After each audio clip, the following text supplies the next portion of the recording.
mais pela graça de Jesus. Como é que vocês estão vendo esse texto até agora? Tá tudo certo? Entenderam bem? Alguém quer fazer algum comentário?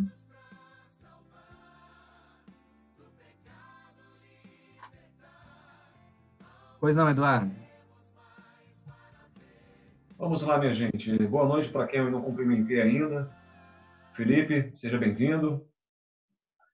Eu quero comentar exatamente, Felipe, o trecho que você leu, quando a Bíblia diz aí sobre a iniquidade que entrou aí na vida, no coração de Lúcifer. A palavra iniquidade, é importante a gente observar que ela quer dizer transgressão de um mandamento, transgressão de uma regra. Iniquidade é isso, quando a Bíblia também é isso, né? Quando a Bíblia faz referência à relação entre iniquidade e pecado. No céu, assim como em qualquer espaço que há hoje na Terra, no céu sempre houve, né, ordenamentos, sempre houve uma organização. E Deus, como o soberano, como o criador do universo, ele ali tinha as suas orientações, os seus ordenamentos, para que os seres celestiais vivessem em harmonia. Tudo o que Deus estabelece hoje para o ser humano como regras, como leis que estão expressas na Bíblia, servem para o bem do ser humano, para o bem da raça humana. No céu também era a mesma coisa. Então, o que aconteceu no coração de Lúcifer? Que era um anjo especial. Ele tinha uma posição especial no céu. A iniquidade baixou no coração de Lúcifer. Ele permitiu que isso acontecesse. Por quê? Ele estava indo contra as ordenanças, contra melhor dizendo, os ordenamentos que Deus havia estabelecido para que houvesse harmonia no céu.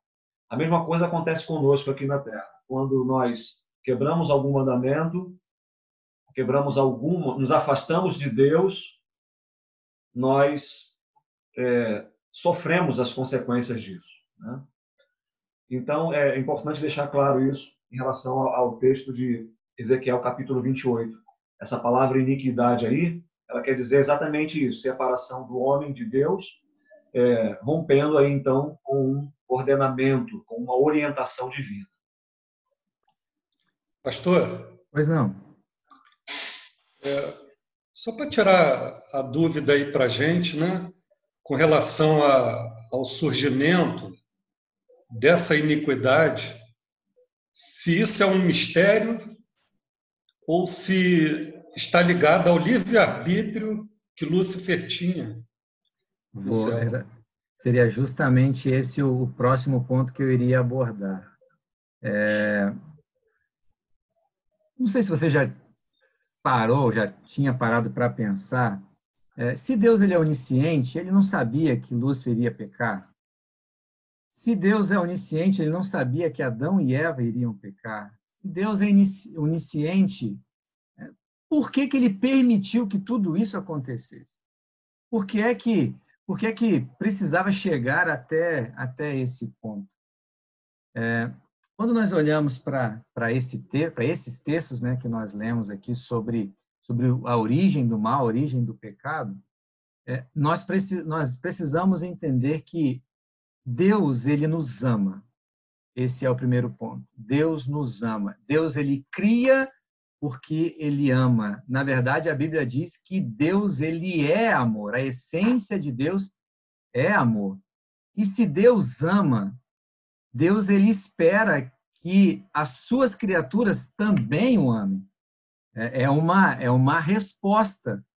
Deus é amor e ele, lógico, que ele quer que a relação entre Criador e criatura seja uma relação de amor, tanto dele para com as suas criaturas, quanto das suas criaturas para com o seu Criador. Dentro desse contexto onde o amor deve imperar, para que o amor de fato ele possa existir, precisa haver algo. E esse algo é justamente liberdade. O amor, ele só existe dentro de um contexto de liberdade. Eu costumo usar um exemplo assim quando eu estou falando sobre essa questão, e eu falo o seguinte: eu e a minha esposa, vamos imaginar que acontecesse um apocalipse aí, um asteroide e destruísse toda a Terra e sobrasse na Terra somente duas pessoas, um homem e uma mulher. Eu uso aí o meu exemplo, eu e a minha esposa. Nós não somos casados, mas só sobrou nós dois. E nesse contexto onde só sobrou nós dois, obviamente, né, se aproxima e começa a relacionar e etc. Quando eu digo para ela, por exemplo, Daniela, eu te amo, num contexto onde só tem ela, não tem outra pessoa. Será que ela iria acreditar de verdade que isso era amor? Se só existisse eu e ela no mundo, na face da Terra, será que ela iria acreditar que, de fato, o que eu estou falando ali é verdade, eu a amo mesmo? Como é que eu posso dizer que eu a amo se eu não tenho outra opção? Quando a gente fala um pouquinho sobre essa questão do livre-arbítrio, né, da liberdade de escolher, da liberdade que Deus nos dá para fazermos escolhas, Deus ele nos cria com liberdade para escolher. Na verdade, ele já criou os anjos com essa liberdade para escolher, porque o amor ele só pode se sustentar quando você tem opção.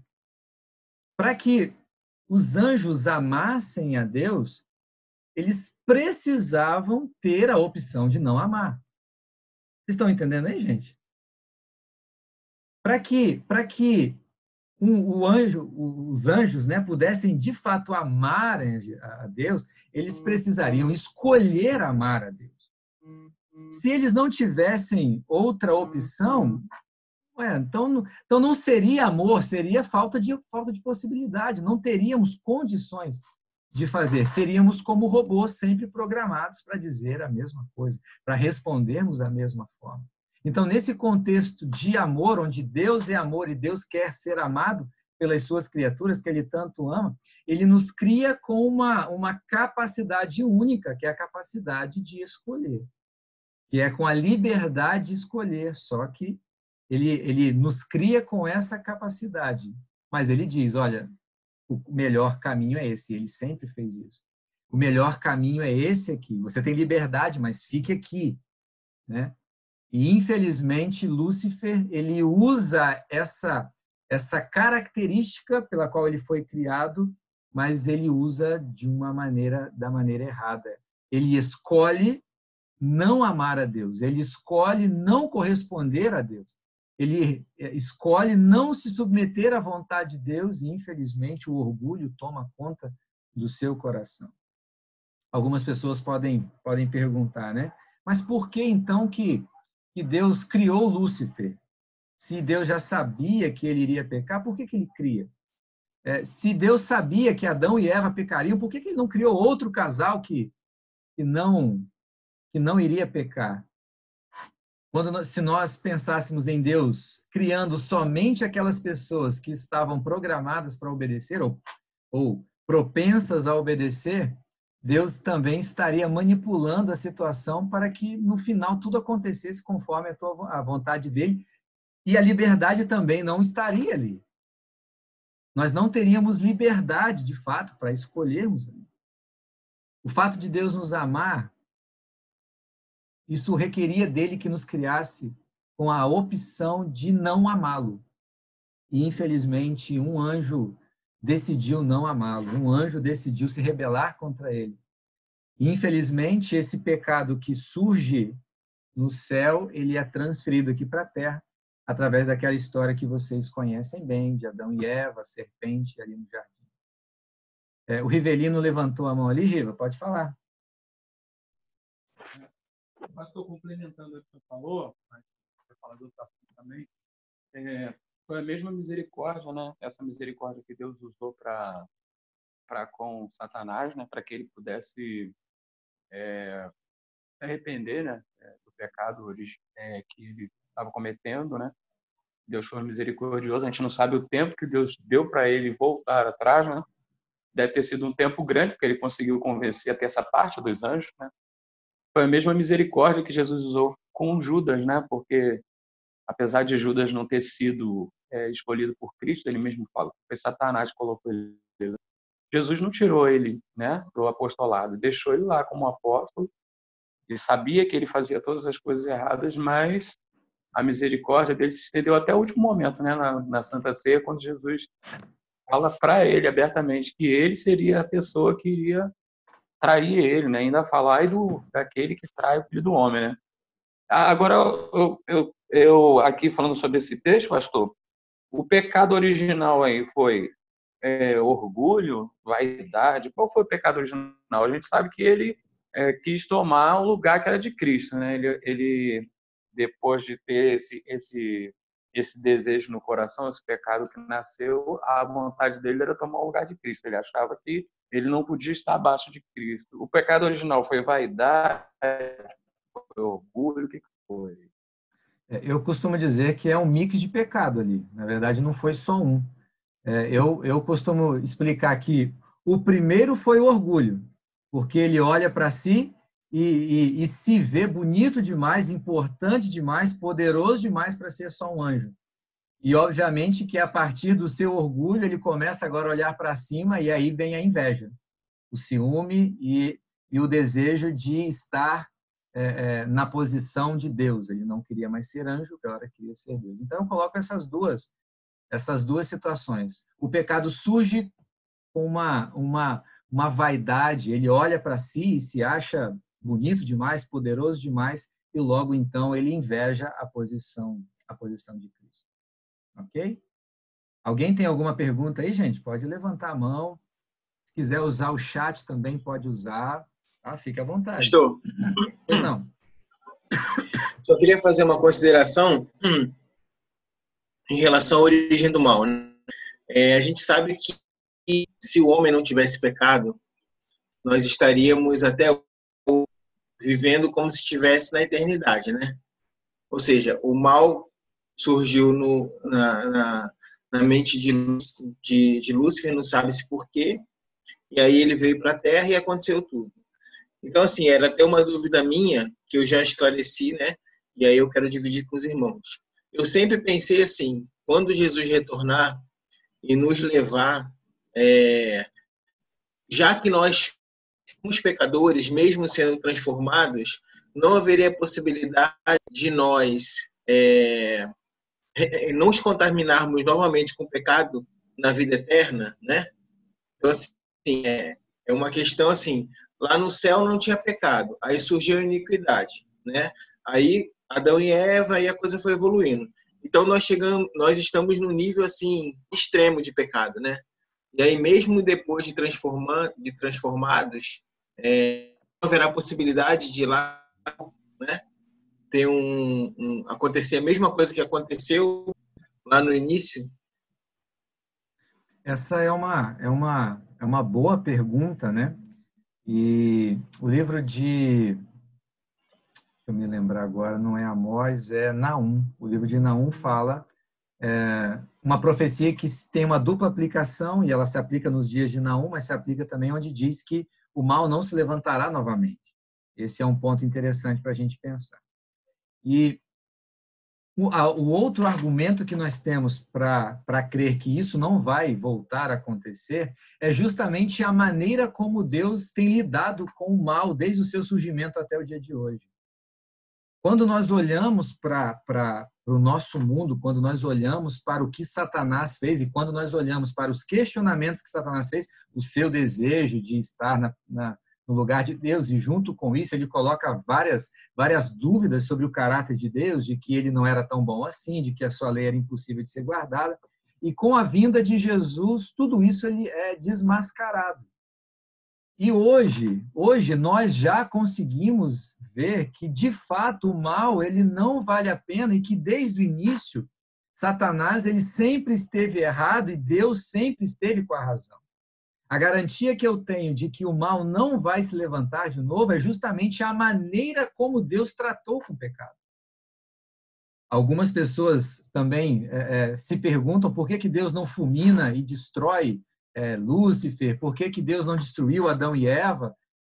É justamente essa maneira que Deus usou para lidar com o mal é que nos dá a garantia de que quando tudo isso terminar, quando nós chegarmos lá no céu e quando nós olharmos para trás tudo o que aconteceu, não haverá dúvida nenhuma de que Deus de fato é amor, de que Deus é justo e de que toda a culpa sempre esteve do lado de Satanás. E Deus sempre se manteve correto, justo, e a dúvida sobre o caráter de Deus nunca mais vai se levantar.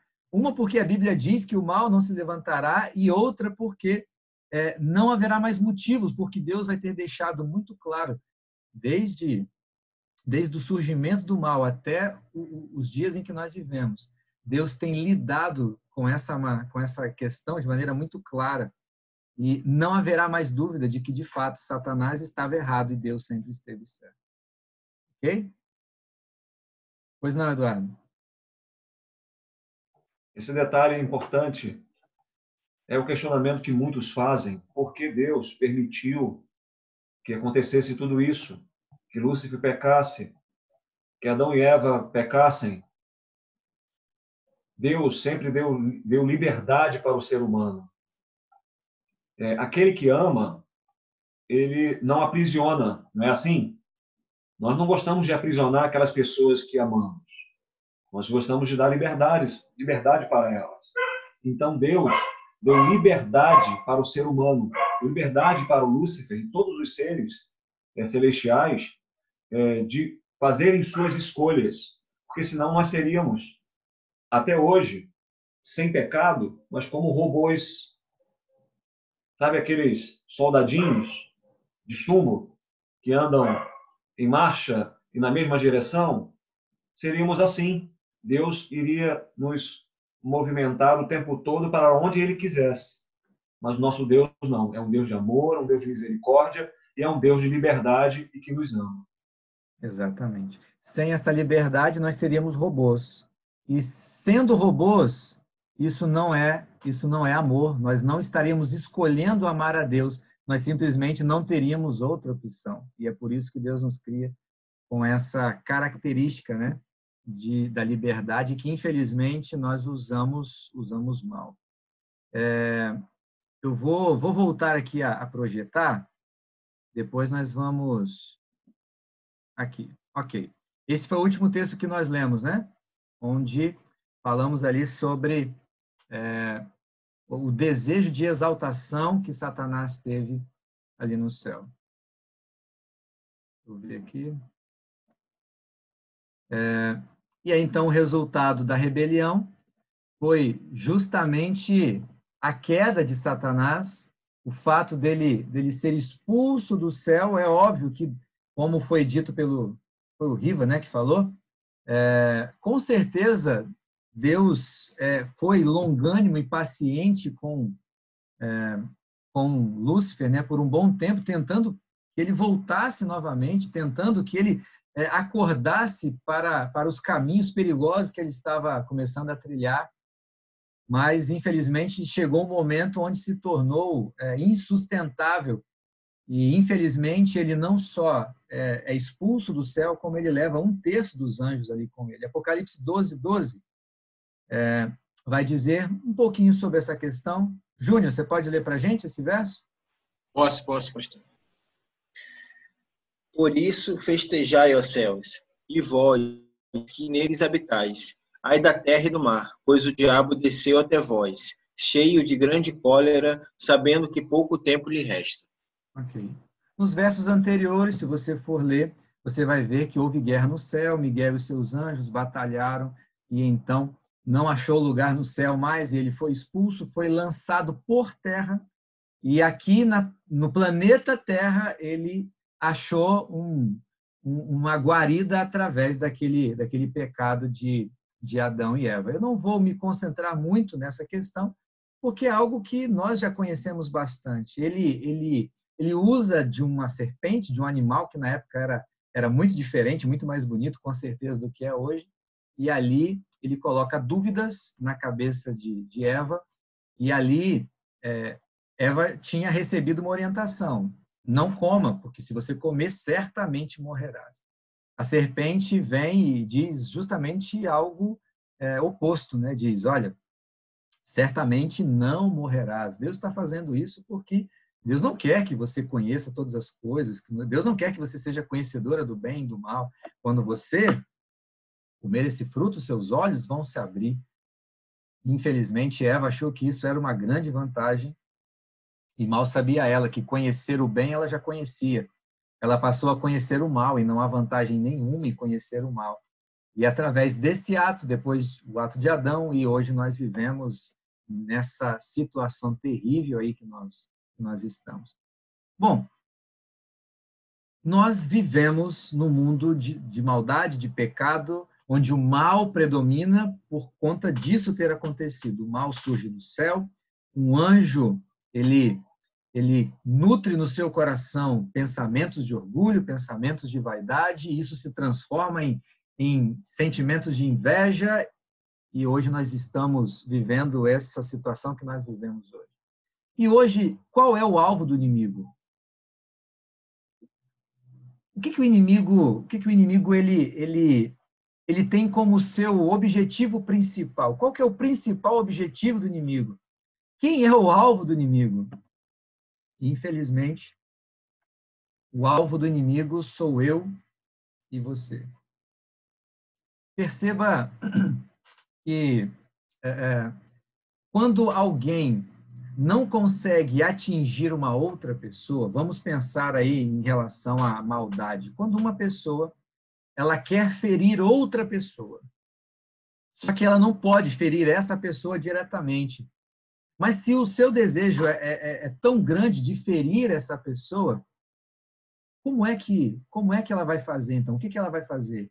Já que eu não consigo afetar aquela pessoa, eu vou afetar aqueles que ela ama. E é justamente isso que acontece em nossos dias. É justamente isso que Satanás passa a fazer. E essa é a grande vontade de Satanás, é nos destruir, é nos afastar de Deus, é nos colocar num caminho totalmente diferente, longe do caminho de Deus, porque quando ele ataca a cada um de nós, ele está atacando o próprio Deus. Nós precisamos lembrar que Deus, ele nos criou, e Deus nos criou porque nos ama. E quando Satanás ataca os seus filhos, quando Satanás nos ataca, nós sendo filhos de Deus, de maneira indireta, ele está atacando o próprio Deus. E se ele não consegue lutar contra Deus, se ele não consegue prevalecer contra Deus, ele prevalece contra as suas criaturas. É como aquela pessoa que, já que não pode matar o artista, ele faz questão de destruir a sua obra de arte. E é mais ou menos isso que acontece em nossos dias. Nós sofremos porque o mal está presente nessa terra e porque, infelizmente, nós somos alvos de Satanás, porque nós somos filhos de Deus. E através desse ataque a nós, ele fere o coração do próprio Deus. Só que Deus não deixou isso barato, né? Eu fico pensando naquilo que Deus poderia ter feito e se eu estivesse no lugar de Deus, o que eu faria? Um coração pecaminoso aí, um coração falho como o meu, talvez pensaria, né? Vamos fazer o seguinte, vamos destruir tudo, vamos refazer de novo, vai dar muito trabalho esse negócio, né? Vou ter que dar o meu filho para morrer sabe, todo o plano da salvação é algo tão grandioso. Vamos destruir, vamos refazer, ou então vamos criar agora todo mundo robozinho para não ter problema. Só que Deus ele já tinha uma solução para essa situação. Apesar do pecado não ter sido algo planejado por Deus, o pecado não pegou Deus de desprevenido, né? Meu Deus, e agora? O que eu vou fazer com a raça humana? Deus ele já tinha um plano. Deus ele já tinha algo em mente. E se isso acontecesse, ele já tinha algo planejado. E esse verso é um verso que nos mostra mais ou menos qual é esse plano de Deus. Gênesis 3, verso 15. Rivelino, você pode ler para a gente? Gênesis 3:15. Posso sim.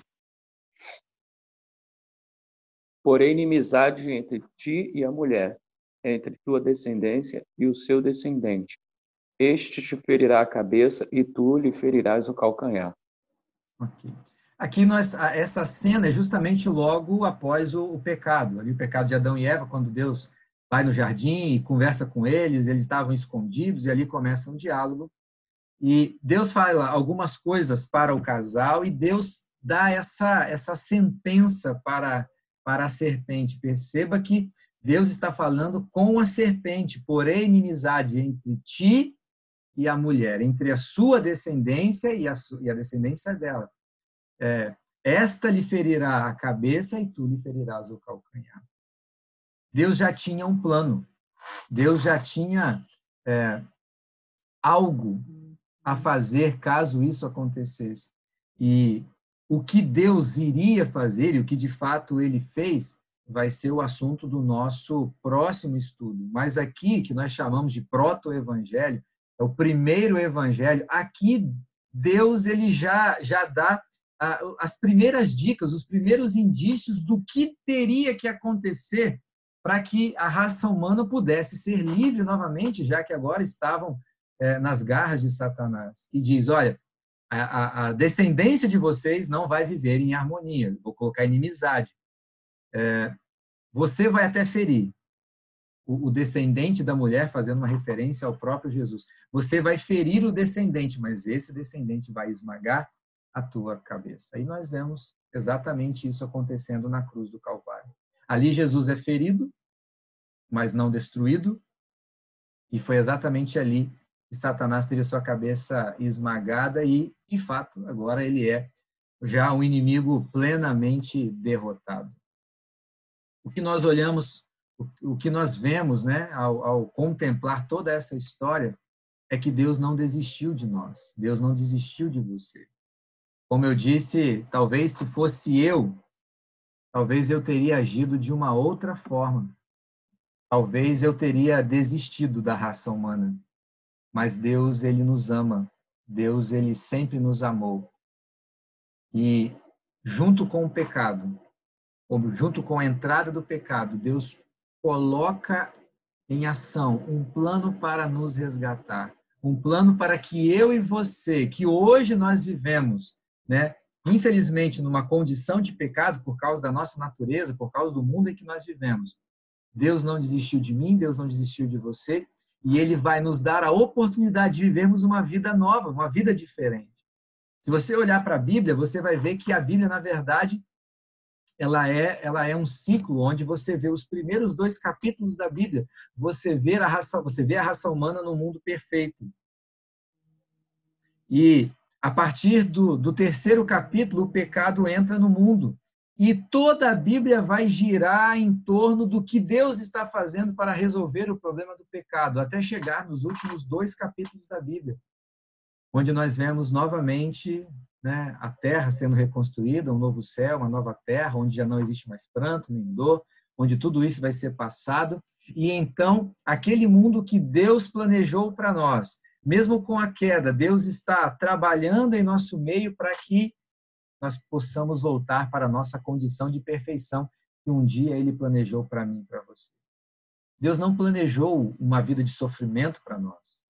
Não foi um planejamento de Deus, não foi algo que Deus planejou, pelo contrário. Deus cria todas as coisas, olha para trás e viu Deus que tudo era muito bom, tudo era perfeito, tudo estava em plena harmonia, mas o fato dele nos amar e nos dar a opção de o amarmos também, ou de não amarmos, ou de rejeitarmos, fez com que nós vivêssemos nessa situação onde nós hoje, infelizmente, sofremos e vemos as maldades aí em nosso redor. Mas Deus está trabalhando para a nossa salvação. E, de fato, nós podemos erguer a nossa cabeça porque a nossa salvação ela está bem próxima. Louvado seja Deus, porque o nosso Salvador ele se aproxima e a nossa redenção se aproxima e a nossa vida totalmente diferente e transformada ela está chegando. Que Deus nos abençoe, que nós possamos continuar firmes nessa promessa, sabendo que esse sofrimento que nós passamos aqui, ele é passageiro. Nós estamos falando de algo que, por mais que doa e por mais que nos faça sofrer, é algo que vai passar. E o que Deus tem preparado para nós é algo tremendo, é algo extraordinário que nós não conseguimos nem imaginar. E o próximo estudo vai ser exatamente esse aí, o plano da redenção, a grande ideia de Deus. Já dei aqui algum spoiler, né? Mas na próxima quinta-feira nós vamos nos aprofundar no plano que Deus fez para nós, o plano que Ele providenciou para que nós, mesmo sendo pecadores, nós tivéssemos a oportunidade de uma nova vida. Perguntas, dúvidas, contribuições? Alguém? Eduardo? Minha gente, eu tenho algumas contribuições a fazer. A explanação aí do nosso pastor e professor Enéas foi maravilhosa. O tempo passou e nem deu para sentir, hein? Foi rápido, né, Simone? Simone está rindo aí porque sentiu que o tempo... Aliás, nem sentiu o tempo passar direito. É interessante a gente notar que Deus, ele criou o ser humano, criou Adão e Eva em um ambiente perfeito, um ambiente em que não havia pecado. Pecado não existia no planeta Terra. Isso já aconteceu aqui. Isso já aconteceu na Terra. Ela já teve um período sem a existência do pecado.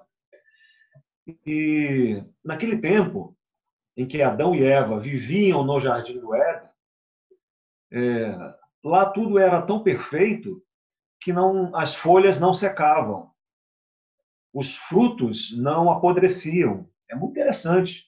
Eu fico imaginando, às vezes, que na geladeira, por exemplo, se a gente deixa um fruto por muito tempo lá, um produto por muito tempo, daqui a pouco ele começa a dar mau cheiro. Lá no Jardim do Éden não havia fedor, não havia mau cheiro, porque nada apodrecia, nada secava, porque tudo permanecia intacto. Deixa eu mostrar para vocês aqui, eu separei justamente para isso. Não sei se vocês conseguem ver, isso aqui é uma folha. Dá para identificar aí? Dá, né? É uma folha de mangueira, aqui do meu quintal. Peguei hoje. Só que, terça-feira, a minha esposa ficou surpresa, porque ela encontrou no quintal essa folha aqui, ó. Essa folha aqui é da nossa mangueira também. Olha a diferença de tamanho. Essa aqui é uma folha gigante. Eu fico imaginando no Jardim do Éden, onde Adão e Eva moravam, as folhas da mangueira eram muito maiores do que essa aqui. Ainda tem outro detalhe. Percebam que essa folha aqui, ela está secando já. Ó. Daqui a pouco ela não vai existir mais. Tudo isso, consequência do pecado.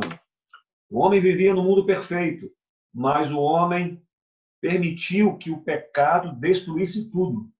Por isso que hoje existe morte, hoje existe dor, a folha que seca, o fruto que apodrece, a Covid-19, por isso nós estamos aqui hoje.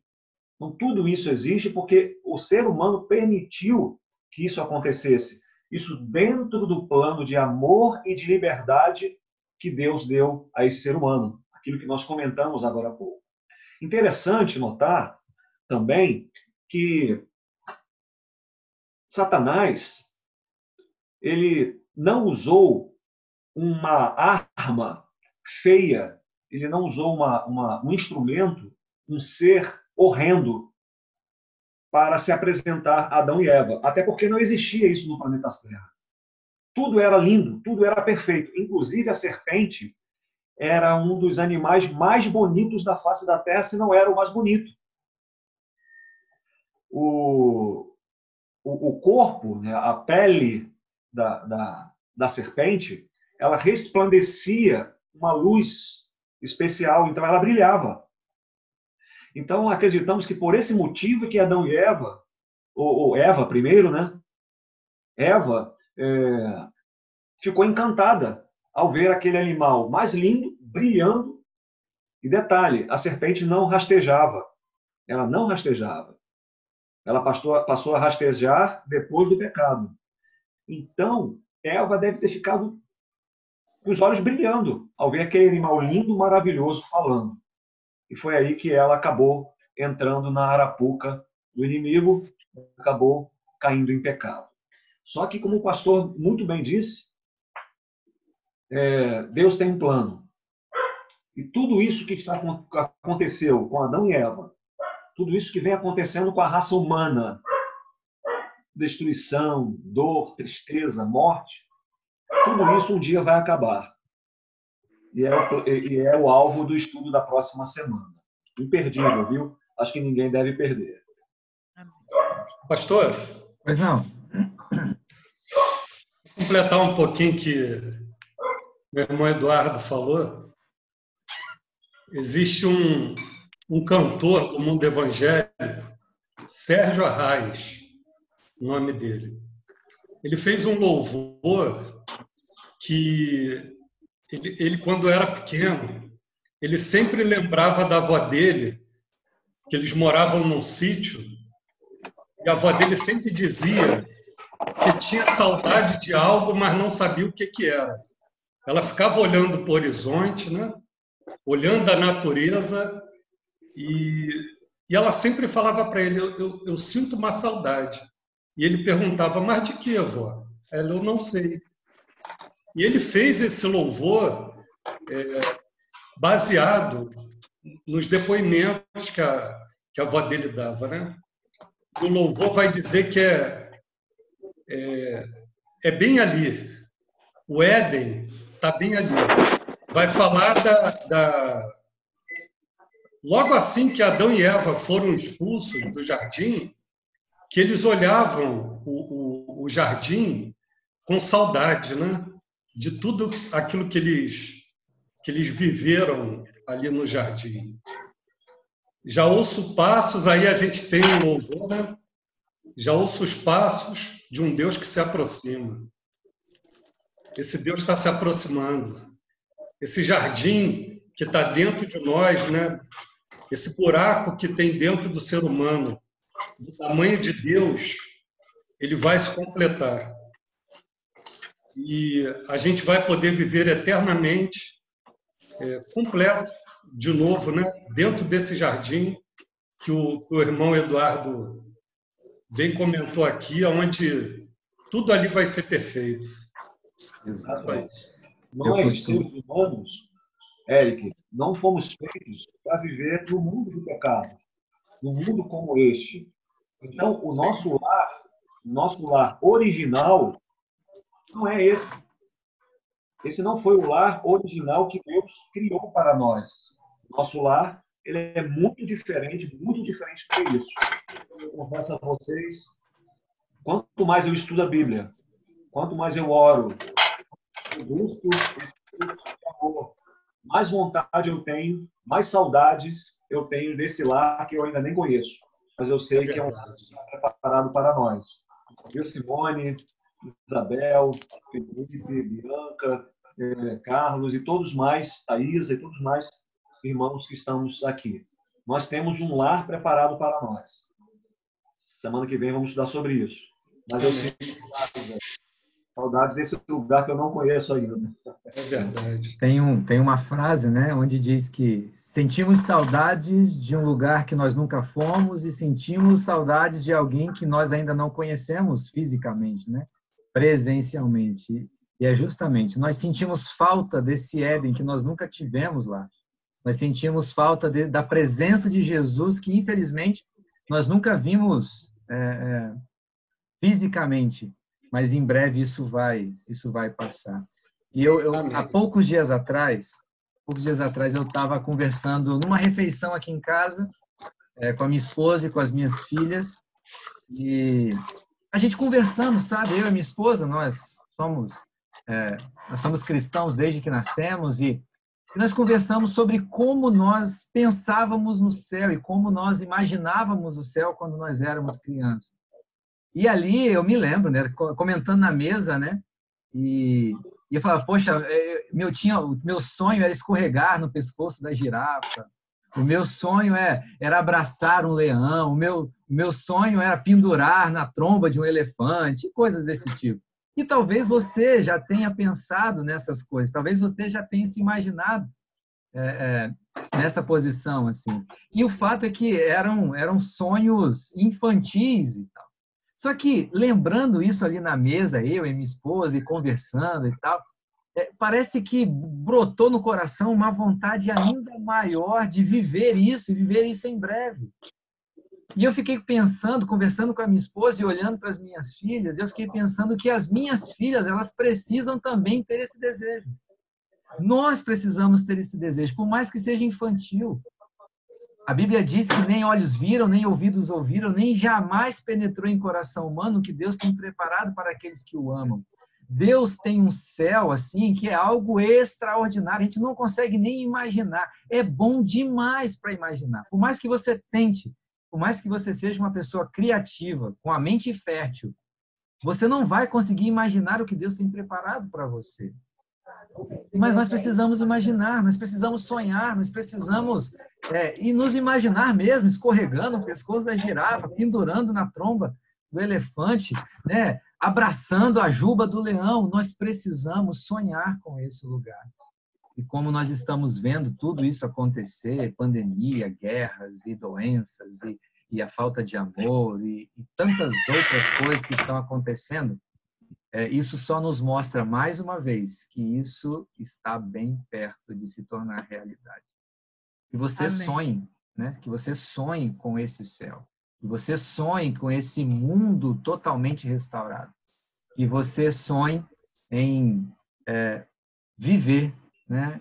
Esse novo Éden, essa nova criação que Deus tem preparado para todos nós. Que Deus abençoe você e realmente nós possamos sonhar com esse lugar tão especial que Deus tem preparado para nós. Talvez você esteja sofrendo agora, né? Talvez a realidade do mal esteja muito evidente na sua vida agora, mas é por isso que nós precisamos olhar por cima dessas coisas tristes que acontecem na nossa vida. Nós precisamos saltar os nossos olhos, sabe? É como uma corrida de obstáculos. Você já tem que botar os seus olhos depois do obstáculo, porque esse obstáculo ele é passageiro, ele é transitório, ele vai passar. Mas nós precisamos colocar os nossos olhos lá na chegada, lá no ponto final, lá onde nós veremos o nosso Salvador e viveremos com ele. Deus abençoe você, viu? Deus abençoe você. Podemos orar? Antes de fazermos a oração final, quero agradecer a todos os nossos irmãos da nossa igreja e todos os amigos convidados que estão conosco aqui. Foi feito esse agradecimento no começo, mas não podemos deixar de agradecer aqui. Eu queria fazer uma perguntinha para vocês. Tem alguns de vocês aí que estão sem algum instrutor bíblico, não estão estudando a Bíblia com algum de nossos instrutores bíblicos? Tem alguém? Simone está estudando, né, Simone? A irmã Ana Marta. Ana Marta. Tem o Antônio, que já terminou o curso bíblico lá com a irmã Deise. Isabel, você está estudando com alguém, Isabel? Ainda não? Ok, Isabel. Então não vai embora, não. Quando o pastor Enéas fizer a oração, terminar a oração e você despedir de todos, eu, você e ele vamos conversar um pouquinho, tá bom? A gente vai fazer uma proposta para você. Beleza? Tem mais alguém? Não, né? Aí estão todos têm instrutores bíblicos aí, né? Beleza, sim. Pastor, era isso que eu queria só essa observação. Okay, muito bem lembrado e vou agradecer aquelas pessoas, né, que eu não tinha falado antes. Por exemplo, eu estou vendo uma irmã ali com a irmã Mariluze, não sei o nome dela, mas seja muito bem-vinda, viu, minha irmã? Deus abençoe a senhora. Sua presença aqui nos alegra demais, tá bom? Estou vendo aqui a Silvana. Silvana é aluna da irmã Eliane, né? Tá ali. Deus abençoe. Na semana passada estava, hoje está de novo. Deus abençoe você, viu? A Bianca está ali. Na semana passada também estava, já entrou. Obrigado, viu, Bianca? Um prazer ter você aqui com a gente. Estou vendo aqui algumas pessoas. O Felipe já falamos. entrou uma pessoa aqui que está na tela escrito Pábula, né? Não vemos a foto, mas seja muito bem-vinda também. É um prazer ter vocês aqui em nosso meio. E na semana que vem, para a honra e glória do nosso Deus, nós vamos continuar. Nós vamos falar então sobre esse plano, né, que Deus criou para nos salvar. Quem falou? Temos o irmão Carlos Rodrigues, mas está tudo escuro ali também. A foto dele apareceu por um instante, depois apagou. Eu já tinha cumprimentado ele antes. Pai, está com 87 anos. Tá dentro da tecnologia, mas está, né, devagar. Ouvindo, tá bom. Tá ótimo, tá ótimo. Irmão Carlos, Deus abençoe, viu? Pois não, irmã? A Bianca Santos é minha aluna. Tá ouvindo, já falei com ele. Concluiu o estudo bíblico. Amém. E agora está acompanhando aqui conosco, quando ela pode, né? Porque ela trabalha também. Amém. Essa classe bíblica. Amém. Deus seja louvado pela presença de todos vocês. Um privilégio muito grande. Na semana que vem nós vamos estar de volta, creio eu que com a presença do pastor Tiago Pilar também. Para aqueles que entraram depois e estejam sentindo a falta dele, é que ele teve um problema familiar, a avó dele passou mal, ele teve que ir às pressas lá para casa dos seus familiares. Inclusive, lembre-se de orar por ele, né? Pela sua avó, pela sua família, tá bom? Deus abençoe a todos. A Isabel, então, a gente conversa um pouquinho para a gente combinar uma maneira de você continuar os estudos, tá bom? Gente, Deus abençoe, viu? Até a próxima quinta-feira, para a honra e glória de Deus, tá? Abraço a todos. Tchau, gente. Tchau.